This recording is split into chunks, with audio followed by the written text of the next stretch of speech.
L'homme ne vivra pas de pain seulement, mais de toute parole qui sort de la bouche de Dieu.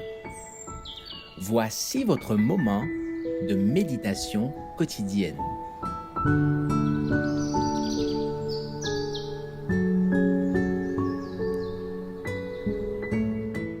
Avec Dieu chaque jour.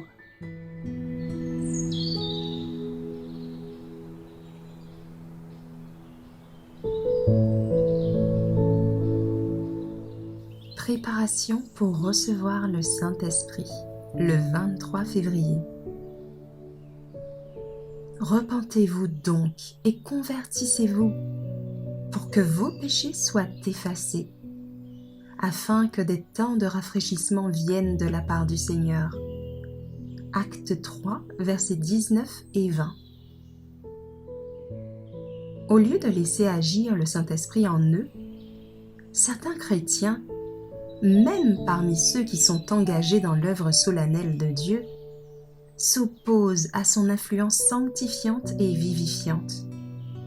Ils critiquent et jugent librement leurs frères et ils ne réalisent pas la nécessité de regarder sérieusement dans le miroir divin afin de voir l'esprit qu'ils manifestent eux-mêmes. Ils considèrent leurs défauts de caractère comme des vertus et ils y restent attachés. Qu'il y ait chez eux une œuvre de réforme et de repentance. Que toutes les âmes cherchent à être revêtues du Saint-Esprit. Comme dans le cas des disciples après l'ascension du Saint-Esprit, plusieurs jours peuvent, à cet effet, être consacrés à rechercher Dieu avec ardeur et rejeter le péché. Quand le Saint-Esprit agit au sein de son peuple, ce peuple manifeste un zèle en rapport avec la connaissance qu'il a reçue. Il reflète la lumière que Dieu a fait briller pendant des siècles. Il rejette la critique. Remplis d'humilité, les chrétiens ne forment alors qu'un esprit, unis les uns aux autres et au Christ.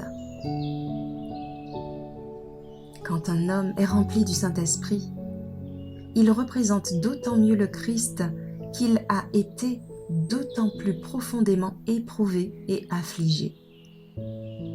La paix qui inonde son cœur se reflète sur son visage. Ses paroles et ses actes expriment l'amour du Sauveur. Il ne dispute plus les premières places. Il renonce au moi. Le nom de Jésus-Christ est écrit sur tout ce qu'il dit et sur tout ce qu'il fait. Quand la vérité est vécue partout dans sa simplicité, Dieu agit par l'intermédiaire de ses anges comme il le fit au jour de la Pentecôte. Les cœurs sont changés, si radicalement qu'il se produit une manifestation de la vérité authentique, telle qu'elle s'est présentée au moment de l'effusion du Saint-Esprit.